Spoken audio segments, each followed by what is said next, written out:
Hello everybody and welcome back to the Retro Recall. I hope you're doing awesome. Today we have another Dell system, this time a Dell laptop notebook PC. This laptop, was my laptop that I had purchased back in 2007.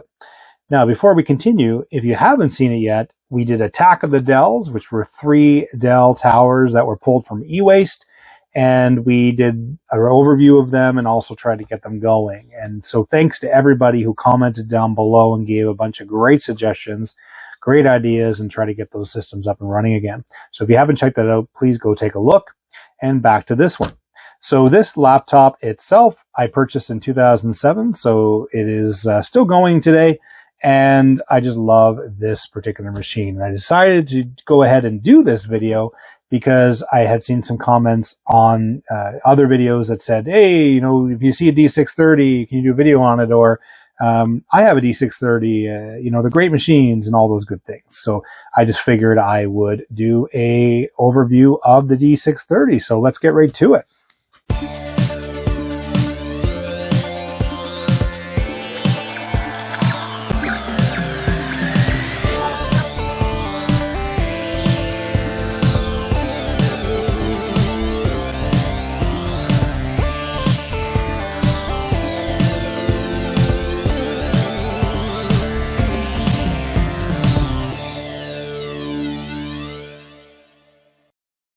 We're just going to do a general overview of the laptop and power it up and see exactly what we have and go from there. So this machine here is a Dell Latitude D630, which was aimed at the more of the business market, less the consumer market. I realized that I'm more consumer and borderline business at the time. I did have my own company I was running at the time. And I had purchased this machine, and so I wanted a very powerful machine and a decent form factor that was well built. I just found the consumer ones were more entry level or more cheaper feeling and things like that. Whereas this is made out of a magnesium alloy type material, so it's definitely much more sturdy. Let's go over the machine. So the top I've already talked about. It just has the Dell moniker on it. Dell branding, and again, just that metal type feeling on the top. Then we have our front latch there, and that opens up the screen. And then so also on the front here, we have our battery, which is right here. This is a 6-cell battery. So we'll just go on the other side here as well. So on this side, this is on the right side, if you're looking at the machine, is a CDRW, DVD-RW combo drive, which is very awesome. And not only is it awesome because of what it is and the compatibility, but also the fact that it is, in fact, a modular drive. And everybody who has seen my previous videos knows how much I love the modular drives. I had talked about it in my ThinkPad T60 as well as the Dell 5100 series Inspiron videos I've done. If you haven't seen those, please check them out as well. So we have a Dell combo drive, and these were really handy because you could change out the media bays for obviously different optical drives, or you could go ahead and use the media for the battery itself for additional expansion. So having that capability or that flexibility was definitely attractive for me for this machine. And again, it was very easy to fly on the, on the fly, just switch it out and pop it back in. You're good to go. And it's hot swappable, so you could do that on the fly. 2 USB 2 connectors there as well. And on the back, we have a gigabit Ethernet port here. We have a 56K modem. And yes, in 2007, when I purchased the machine, dial-up was still a thing. And where I lived, we didn't have reliable high speed. We had high speed DSL. And so, dial-up, if, that wasn't very reliable. So you'd have to connect occasionally to dial-up. And then we have our 2 additional USB 2 ports here. So we have a total of 4 USB ports, which is great. I just love this, how this is recessed into the machine, so it's not sticking out for any potential damage to the machine. Again, just really, really well built and very, very sturdy. And this is a serial port we have. So, having that business type of expansion for, either legacy hardware or maybe you're connecting to a terminal using a serial port or, external modem or whatever the device would be. It's great having that feature. And then we also have our external VGA port and our Dell barrel connector there for power and our exhaust as well. Flipping around the other side, we have lots more I/O again. And, just amazing to see all this in a machine like this with all that expandability, of the time. So we have our Kensington lock here, which is, lock it down with the Kensington lock. And then we also have our microphone input, and then we have headset or headphones or speaker out as well. And then we have a 1394 connection here. Our Wi-Fi toggle on, toggle off. So it did have a physical hard switch to power down the Wi-Fi antenna. And then here we have a smart card slot.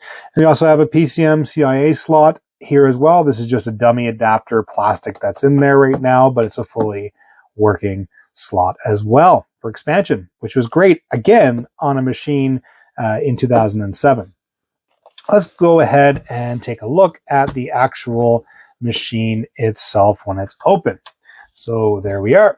And so we have our 14-inch screen there, nothing too fancy outside of, it's just a really good condition for the age of the machine, being 16 years old, of course. And just, it's just a really nice looking screen as well when it's on. And if you notice, no webcam. We didn't have webcams back then. I actually had a Creative Labs webcam, I believe, when I had this machine, one of those ones that clipped on the top and would plug in, and so I'd have that. But just crazy to see how the technology's changed over time. And then on the actual keyboard area itself, we have the Dell Latitude D630, denoting the model of the machine. We have caps lock, our scroll lock, our num lock, all those keys kind of light up there. And then here we have our volume controls. So we have quick keys, so you can use those instead of having to use the Windows functionality. We have hardware functionality there as well. Our power button is there. And then we have other indicators that are kind of hidden into the latch here, into the hinge. So we have our power, hard drive activity, low battery warning or charging, and then our Bluetooth. Yes, this has Bluetooth as well. So great functionality. And Bluetooth was relatively new to me at the time when that was out. So this was definitely an advanced machine for me at the time. And then we have our Dell keyboard. This keyboard, I know I love Lenovo keyboards. I've talked about that before, but this keyboard is just absolutely great. I love the force feedback from the membrane itself. It just really feels good when I'm typing on it. It's, clicky-ish, but also it has that nice soft touch feel as well. We also have our track point, which was very proprietary to, or known more so than proprietary to Lenovo. And then, of course, the Dell business machines tended to go towards that for end users. Now, I never used that. I'll be completely honest with you. It's barely ever been touched. I always use the trackpad here if ever needed. We also have a fingerprint reader here, which was also for higher end security for the machine. Use your fingerprint versus, passwords and things like that. Obviously, you'd have a password as a backup. Then we have our Windows Vista, which is what this machine was built with, Windows Vista Ultimate. And yes, I know I gave a little shade to Windows Vista earlier, but when I ordered this machine, that's all I had. It quickly went to Windows 7 when it came out.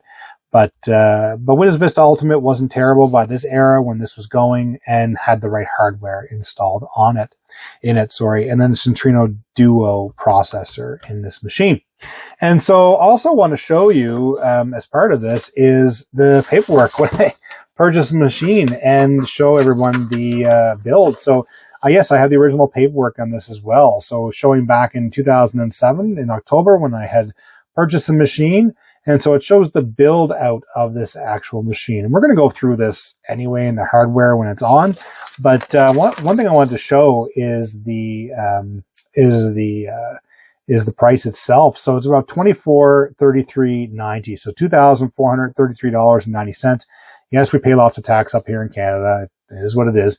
And so that said, adjusted for inflation for in 2023 is approximately $3,400. So an extra $1,000 on top of that for inflation for the last 16 years.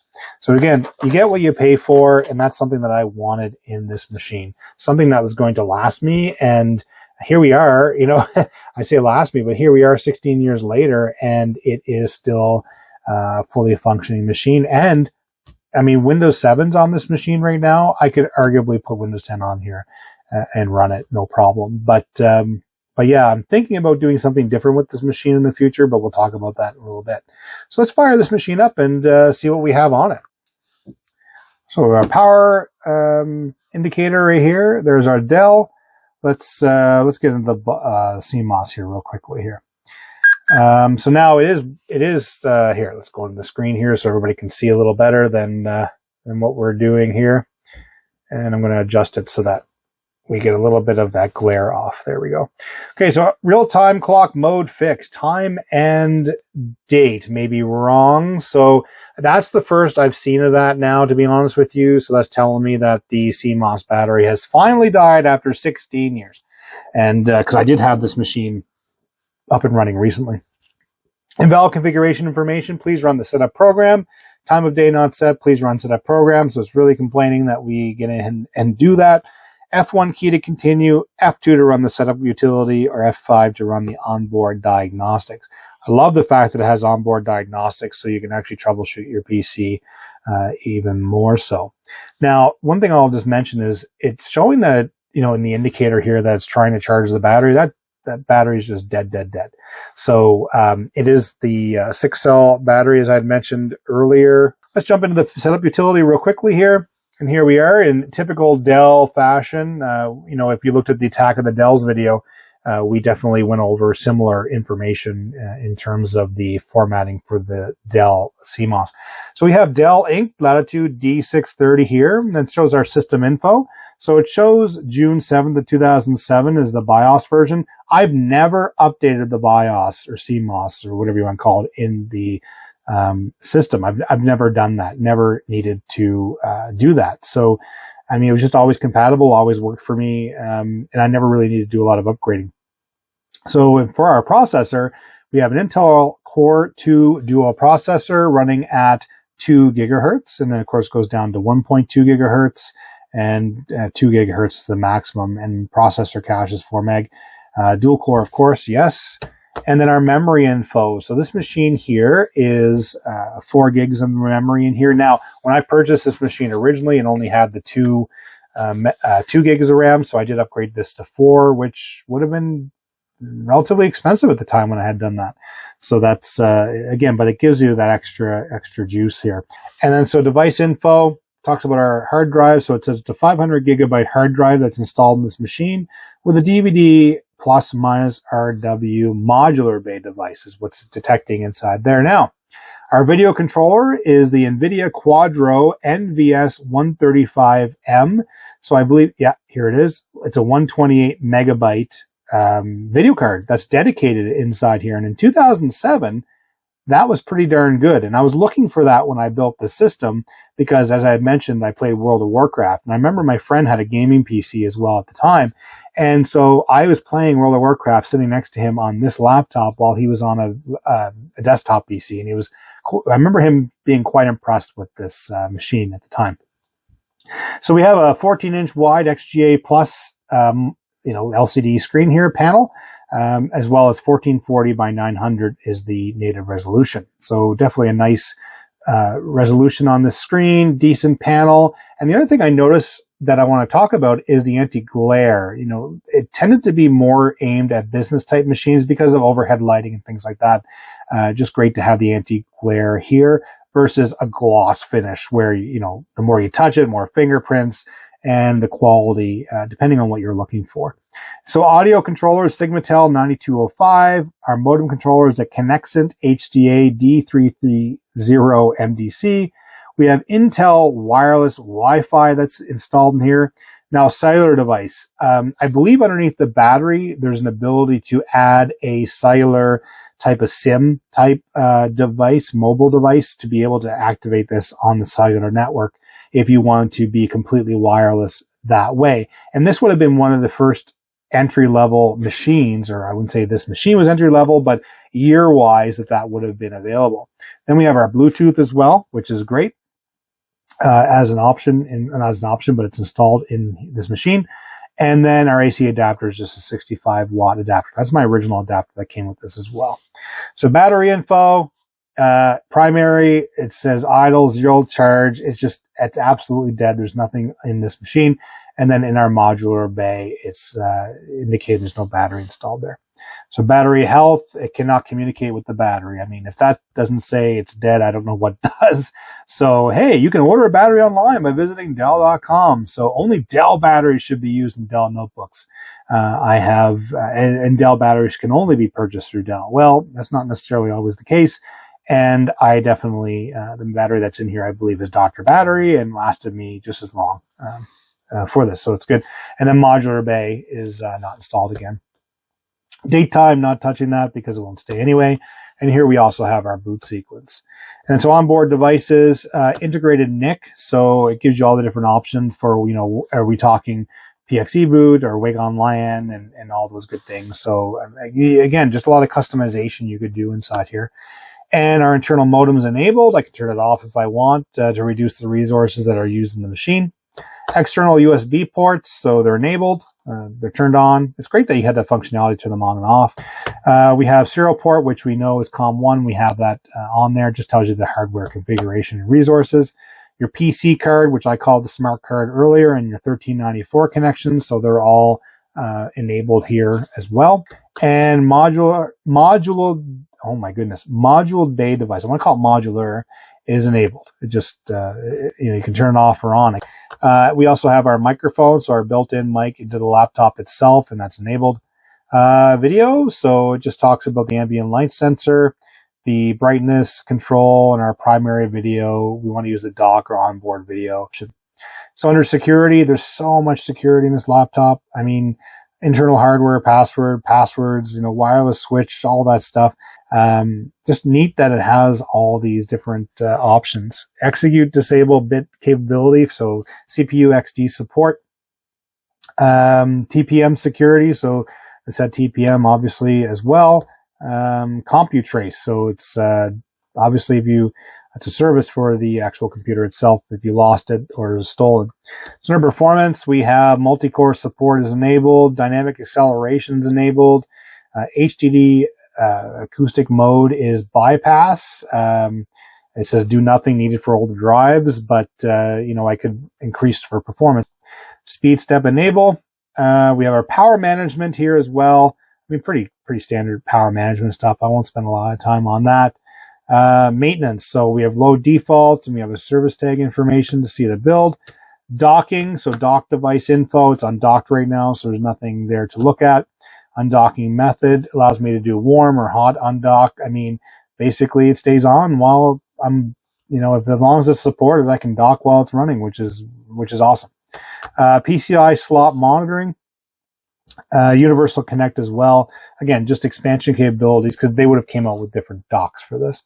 Post behavior and our wireless. So internal Bluetooth, which is enabled, our internal Wi-Fi is enabled, our cellular is enabled even though it's not physically detected. Our wireless switch. So what happens when you turn it on and off, and then so you can select, see what it does. So I have it set to when I flip the switch off on the wireless switch, it just turns all the communication off, kind of like a an airplane mode type thing, and Wi-Fi catcher as well. So there we are. Let's going to go ahead and hit exit and boot into Windows.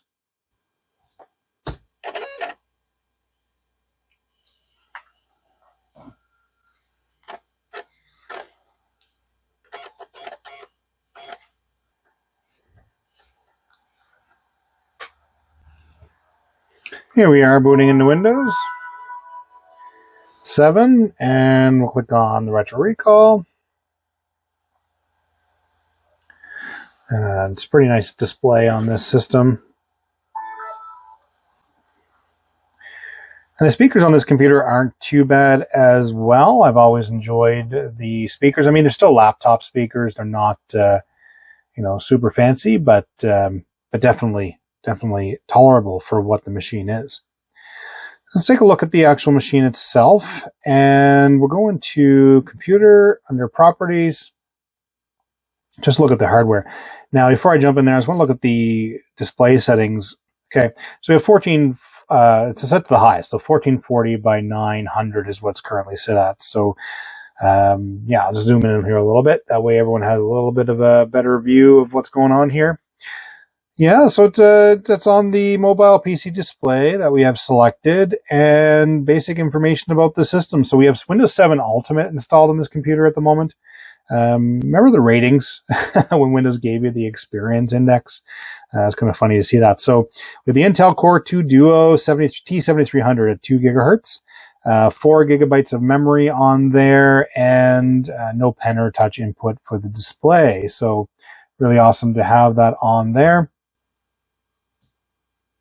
And here's our device manager. So let's go through it real quickly here on this computer. But we have, biometric devices, which is our fingerprint reader down here, and our computer, our disk drives. That's our Western Digital 500 gigabyte hard drive that we talked about earlier. And display adapters, we have I had logged me in on this computer, obviously, at one point, but also NVIDIA Quadro NVS 135 Mobile M. That's the dedicated graphics that's in this. And we'll play some Unreal Tournament after this just to see what it looks like. There's our DVD CD-ROM drive there as well. Just your standard stuff, your IE 1394, controllers and all that stuff. Keyboards, mice, modems. That's our HDA soft modem that's in this system. Hardware, our monitors, network adapters. We have our Broadcom Net Extreme gigabit controller. But then we also have our Wi-Fi AGN. So I have the N turned on the network I have here. So, theoretically, I could get this back on the internet, no problem. PCM-CIA adapters, pretty straightforward. And in terms of ports, give me all the ports. We have a COM port. Well, that's not all the ports. I want lots more ports. Processors are a dual core CPU. Smart card reader. Again, came with it. Never really used it. Sound, video, and game controllers. That's our HD audio device that we had looked at earlier. And USB controllers, and of course, system devices. So, yeah, Windows 7, everybody, we have this on this laptop, and it's running it just fine.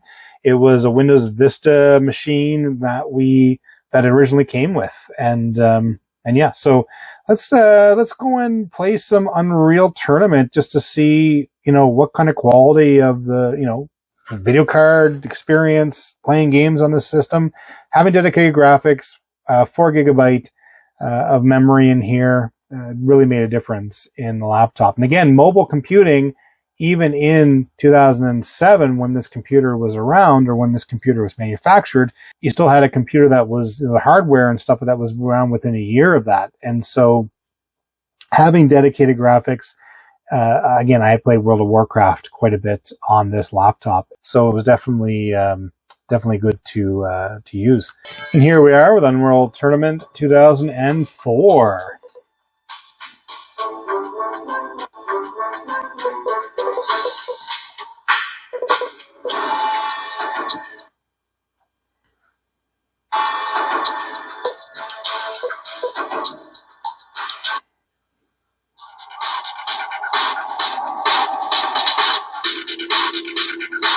Are we ready? Pretty darn smooth, I would say. All right. Ready.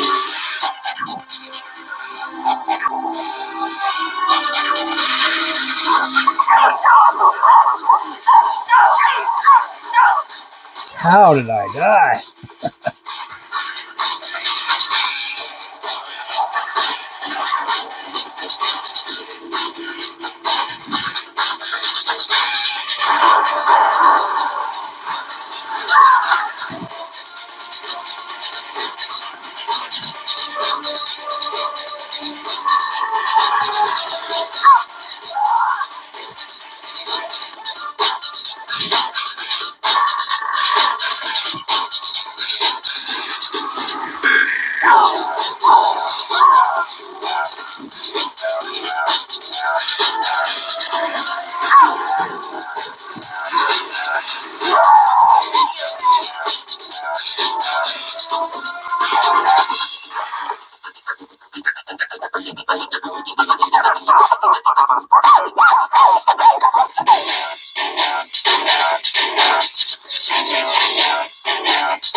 So, yeah, Unreal Tournament. I would say that this is definitely a success. And there we are with our Dell D630 running Windows 7 in 2023, a 16-year-old laptop. I showed you the original invoice when I had received it, and just it runs beautifully. Like I said, I used to play World of Warcraft at the time quite a bit, quite heavily, which was definitely video intensive, CPU intensive, and all those good things. And the computer stood this test of time, and I'm very happy to have this in my collection. Very pleased that it is functioning A1. And yeah, just let me know your experiences with your D630s or other similar notebook PCs that would run the era. And again, I'd like to do something a little different with the operating system. I mean, I do have Windows 7 on here, but maybe installing some sort of Linux distro would be really cool on this. Even bring it even further ahead in time, because I know that Linux can definitely do a little more on older hardware. So that said, again, if you like today's video, please give us a thumbs up. If you haven't done already, please subscribe to the channel. It really helps me out. Hit the notification button so when I make new content such as this, you'll be notified. And leave a comment below. I try to reply to every one of my comments. I love doing it, love the interaction. That's how everyone learns and how everyone enjoys in the community. And again, so thank you so much. Always making new content. Thanks for spending time with me. We'll see you guys in the next video. Bye-bye.